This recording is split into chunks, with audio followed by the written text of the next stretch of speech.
What is up, everyone? I'm Ryan from Fireside Yankees, and in today's video, we're recapping the Yankees' 4-3 win over the Cleveland Guardians. Now, look, today's game was an up and down affair. There were a lot of moments where it felt like the Yankees were letting this game get away from them. A lot of moments where it felt like the Yankees were dead in the waters, and they were able to pull out a huge win, really. I know a lot of people are going to look at a win like today and say, well, the team's still injured to death. The team is still not hitting the team is still not doing a lot of the things they should be doing. And to that point, I don't disagree. The team still doesn't have Aaron Judge back. Harrison Bader had a scary injury situation. Aaron Boone reportedly said he'll be fine, or he believes he'll be fine. Oswald Peraza is getting x-rays on his leg after a really scary incident where he's pulling up to second base, doesn't slide. It looked like something caught in his foot.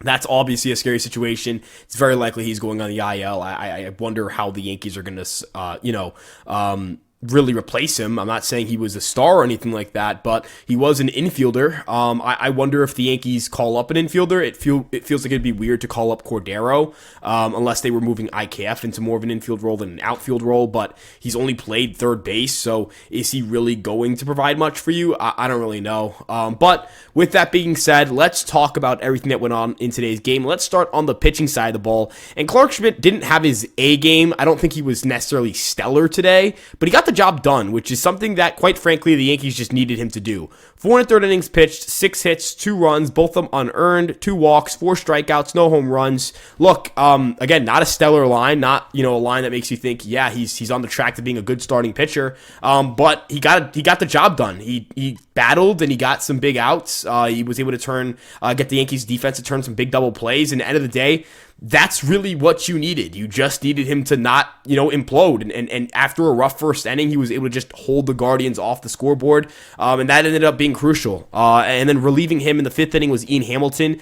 And Ian Hamilton's just one hell of a story. Ian Hamilton is a guy who has gone through 8 facial surgeries, repairing his jaw, getting, fake teeth, trying to restructure his whole face after a scary incident before the pandemic in 2019 where he gets drilled in the face with a foul ball, battles through the minor leagues, gets DFA'd multiple times, is bouncing from club to club, and the Yankees scoop him up, and he's been excellent with the New York Yankees. 1.56 ERA, multi-inning weapon, can get righties and lefties out. That Slambio is gross. That pitch is just disgusting. It's one of the best sliders or off-speed, whatever you want to call it. It's one of the best pitches, quite frankly, in baseball.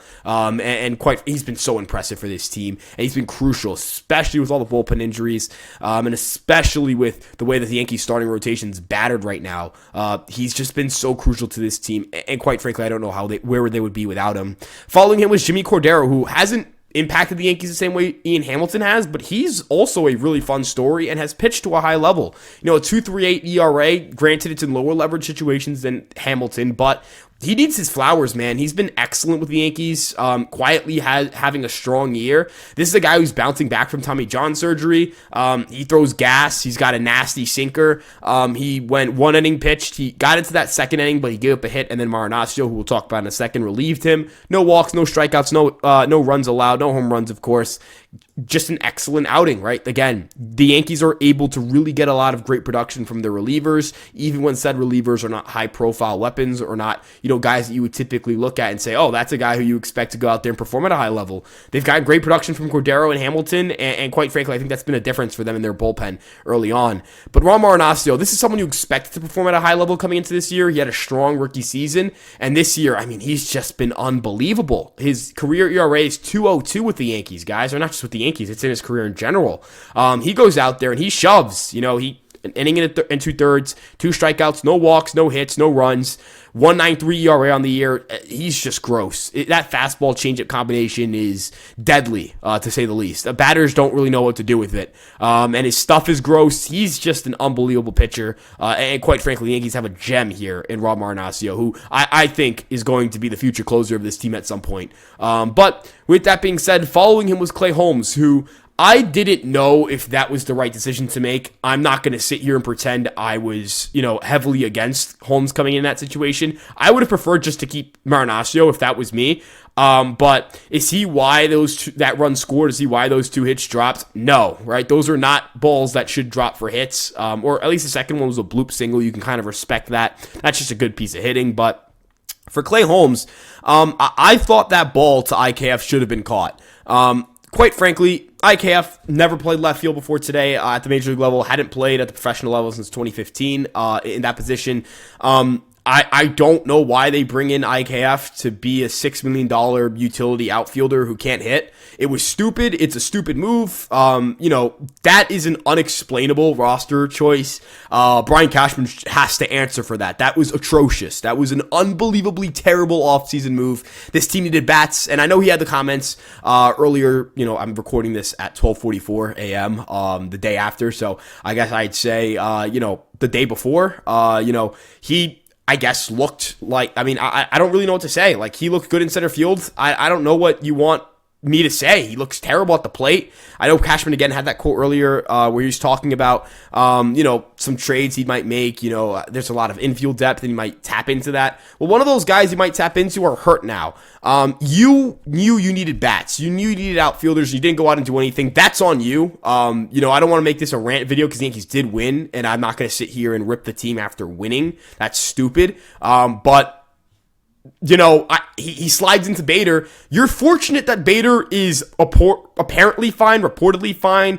Nothing crazy bad happened, because that was scary. And that's because you have an infielder playing the outfield. So, Brian Cashman, I don't know what you're doing. I don't know what you did there. That was one of the stupidest roster decisions I've seen anyone make in a very long time. And I need someone to answer for it, because it's atrocious. It's really that bad. It's that bad that I'm going to talk about it in a game the Yankees won. He's got an OPS of 433, guys. He's hitting 196. I know he went 1 for 3 today, but again, he's hitting 196. He's a contact guy. Guy's supposed to hit for a high average. Can't hit for a high average right now. So, Brian Cashman, you got to answer for that, because this has been an atrocious move so far. But, if you look at the guy who came in after Holmes, Albert Abreu, had a really bad outing against the Rangers. Was having a strong year up to that point.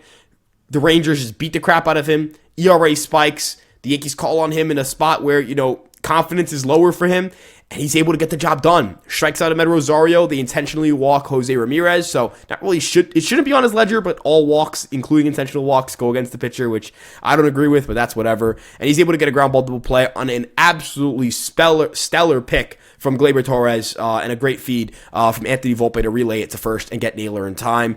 Big outs there. Great job by Albert Abreu. The bullpen and the pitching staff just was excellent today. And then, of course, the big guys in the lineup, right? The guys you expect, right? Willie Calhoun and Jake Bauers. Those are the guys you expect to collect 3 of the Yankees' 4 RBIs today. Jose Trevino obviously comes off the bench with that pinch hit single to win it. But Jake Bauers and Willie Calhoun, those are the 2 guys today, right? Jake Bauers, of course, second at bat with the Yankees. He had that scary collision in Texas where we didn't know if he was going to have to get an IL stint. Turns out he didn't. Comes into the lineup, hits a bomb, works a walk. Really good first day at the plate as a New York Yankee. I'm pretty high on Jake Bauers. I was really excited to see him play. Willie Calhoun, man, I've been very critical of Willie Calhoun. If you guys have listened to anything I've said, one of the guys I target, the scapegoat, is Willie Calhoun. Like, him being here is a problem. But he had a great day, and he's had a couple of really good nights. And you know what? Look, I would love to be wrong. I would love for Willie Calhoun to bang. I would love Aaron Boone to be right and for me to be wrong, because I'm rooting for the Yankees to win, right? I'm not rooting to be right. Being right means nothing to me. This team winning means everything to me. So with that being said, props to Willie Calhoun.